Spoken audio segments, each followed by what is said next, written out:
हरिओम मित्रों। मित्रों, कई लोग मासिक डेट को लेकर प्रश्न रखते हैं। जैसे किसी की डेट आती है तो उस डेट के हिसाब से उनका प्रश्न होता है कि क्या इस डेट में संतान प्राप्ति के लिए गर्भ धारण करना उनके लिए सही होगा। और कुछ लोग जैसे ऑलरेडी पहले से प्रेग्नेंट हैं तो उनको भी ये प्रश्न रहता है कि क्या संतान का योग उनके लिए इस प्रेगनेंसी से बन रहा है। तो इसी संबंध में कुछ बातें हम आपको बताना चाहेंगे। और ये जो गणित है हमारा एक व्यक्तिगत निचोड़ है। पिछले कुछ वर्षों में हमने जो एक प्रारूप देखा है और उसके अनुसार हम ये आपको बता रहे हैं, और इसमें काफ़ी हद तक सच्चाई भी होती है। और हम आपको इसके विषय में बताएंगे कि अगर आपके अंदर ये प्रश्न है तो इसका निवारण आप कैसे करें, स्वयं कैसे करें।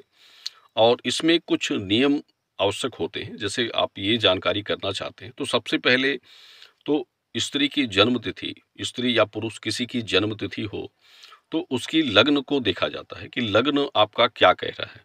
लग्न समीक्षा के अनुसार आपके पंचमेश का विचार करना आवश्यक होता है। और उसके बाद आपके लिए ये योग बनता है कि आपके जीवन में किन संतानों के योग पंचमेश के अनुसार बन रहे हैं। देखिए, जैसे ये हम आपको एक उदाहरण बता दें। नियम एक है, यानी पहला नियम ये होता है। और इस नियम के आधार से ये आपकी लग्न कुंडली होती है। और लग्न कुंडली का ये आपका पंच भाव होता है, यानी पांचवा भाव संतान का घर। आपके आपके उदर संबंधी, पेट संबंधी समस्याओं, बाकी अन्य चीजों की जानकारी यहाँ से आपके लिए देखी जाती है। और इसमें स्थित ग्रह और अंक की राशि के स्वामी के आधार से देखा जाता है। अगर ग्रह की बात करते हैं, जैसे कुछ अंक, कुछ खानों में आपको ग्रह नहीं मिलते हैं, तो यहाँ इस अंक के अनुसार उसकी राशि राशि देखी जाती है और राशि के स्वामी देखे जाते हैं। और अगर ग्रह हैं तो फिर पहले ग्रह का विचार किया जाता है कि ग्रह आपको क्या देते हैं। और यहाँ देखिए, पंच भाव में मुख्य रूप से गुरु, बुध, मंगल की दशा होने पर जातक को दोनों तरह के संतान सुख प्राप्त होते हैं। जैसे पंच भाव में अगर गुरु, मंगल या बुध अगर हैं यहाँ ग्रह के अनुसार या फिर राशि के अनुसार, तो उस जातक को दोनों संतानों के सुख प्राप्त होते हैं। जैसे आपको पहले से कन्या है और आप पुत्र के लिए प्रश्न कर रहे हैं, तो ये तो निश्चित हो जाता है कि इस ग्रह के अनुसार आपको दोनों संतान मिलेगा। और शेष दशा अंक के ग्रह स्वामी के अनुसार के आधार पर होती है। यानी अगर ग्रह नहीं है तो राशि के स्वामी देखे जाते हैं।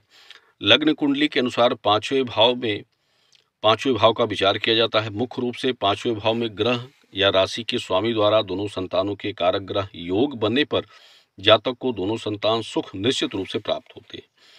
किसी एक योग का कारक ग्रह अगर बन रहा है तो उसी प्रकार की, यानी एक ही संतान के सुख प्राप्त होते हैं। अगर जैसे यहाँ पंचमेश में कन्या के संत कारक ग्रह योग हैं तो सिर्फ कन्या ही आपको प्राप्त होगी। पुत्र के कारक ग्रह योग हैं तो सिर्फ पुत्र प्राप्त होगा। और दोनों संतानों के कारक ग्रह योग होने पर आपको दोनों संतान प्राप्त होते हैं। ये एकदम पक्की बात होती है। पंच भाव में मंगल ग्रह हैं, यहाँ इस कुंडली के आधार से बताएं तो अंक 5 है जिसके स्वामी सिंह है, जिसकी राशि सिंह है, यानी इस अंक की राशि जो है सिंह है। और सिंह, ये दोनों राशि योग बनाते हैं, क्योंकि इस कुंडली के अनुसार जातक के जीवन में दोनों संतानों के योग बन रहे हैं। यानी इस तरह की कुंडली अगर है आपकी तो आपको दोनों संतानों का सुख प्राप्त होगा। तो ये पहला नियम हमने देख लिया, तो इसमें ये पता लग गया कि आपको दोनों संतान प्राप्त होने चाहिए। इसके बाद हम आपकी जो डेट आती है तो उस डेट के दिनों का विचार और उसके समय का विचार करते हैं। और ये जो डेट होती है हमने यहाँ लिख दिया है, तो इसमें आप ये देख सकते हैं कि आपकी डेट कब आई थी।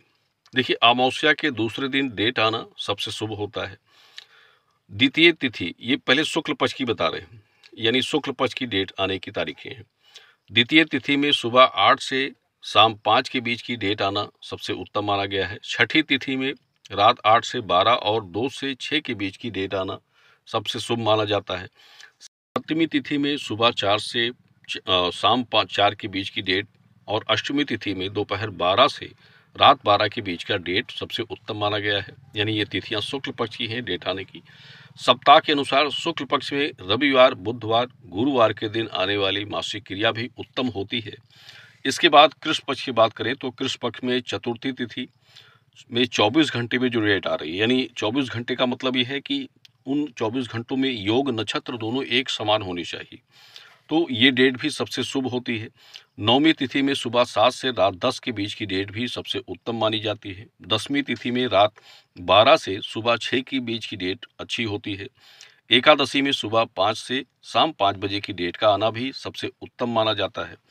त्रयोदशी में त्रयोदशी में शाम 5 से शाम 7 से और अर्धरात्रि 3 बजे की डेट, यानी जो 12 के बाद रात्रि 3 बजती है, तो उसका डेट भी सबसे शुभ माना जाता है। और कृष्ण पक्ष में सप्ताह के अनुसार कृष्ण पक्ष में सोमवार, बुधवार, शनिवार के दिन आने वाली की मासिक क्रिया भी सबसे उत्तम मानी जाती है कृष्ण पक्ष में। तो ये हमने शुक्ल पक्ष और कृष्ण पक्ष में जो डेट आ रही है इसको बताया है। बाकी बहुत सी तिथियां होती हैं डेट आने की, तो सबसे मुख्य तो ये डेट होती है जो आपके लिए इस संतान का योग आपके लिए बनाती है।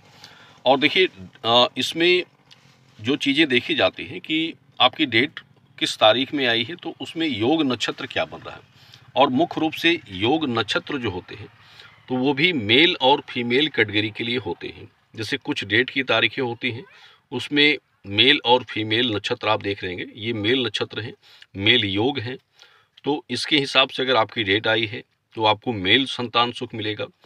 फीमेल नक्षत्र योगों में अगर आपकी डेट आ गई है तो आपको उस प्रकार का संतान सुख प्राप्त होता है, क्योंकि डेट आने की तारीख और उसका प्रभाव जो होगा वो सबसे उत्तम माना जाता है। और इसमें दोनों चीज़ें देखी जाती हैं, यानी पहला नियम 1 और नियम 2, ये 2 चीज़ें तो सबसे बड़ी होती हैं। और इसी डेट की तारीखों में, जैसे आपकी डेट किसी तारीख में आ गई है, जैसे आप मान लीजिए 5 तारीख में आपकी डेट आ गई, तो हम 5 तारीख में देखेंगे किस समय में आपकी डेट आई है और उस समय में योग क्या थे। योग नक्षत्र आपके मेल के बन रहे थे या फीमेल के बन रहे थे, ये देखना ज़रूरी होता है। और इसी अनुसार से ये जानकारी भी निकाली जाती है। तो ये जानकारी देने का एक तरीका होता है और आप इसी के अनुसार अपनी पीरियड डेट के हिसाब से थोड़ी-सी बुद्धि का प्रयोग करके ये जानकारी कर सकते हैं कि आपका जो जिज्ञासा आपके अंदर है उसका उपाय। देखिए ये जानकारियाँ हमने इसी प्रकार से कई लोगों को पहले भी दी हैं और उसका रिज़ल्ट हमने देखा है कि उसका रिज़ल्ट भी उनके लिए मन मुताबिक निकला। हाँ, कुछ लोगों के लिए गलत भी हो सकता है, क्योंकि गणना के अनुसार बनाई गई जानकारियाँ होती हैं, जिसमें 70 से 80% तक सच्चाई हो सकती है, लेकिन कुछ लोगों के लिए हो सकता है गलत हो जाए। तो इस प्रकार से जानकारी आप ले सकते हैं और व्यक्तिगत रूप से जानकारी के लिए आपको दिए गए नंबर पर व्हाट्सएप के द्वारा संपर्क करना पड़ता है। तो उसके हिसाब से हम आपको व्यक्तिगत जो आपकी डिटेल्स होती हैं, उसके हिसाब से आपको जानकारी दे सकते हैं। लेकिन आप चाहें तो आप बिना फीस के आप अपने गणित से ये जानकारी प्राप्त कर सकते हैं।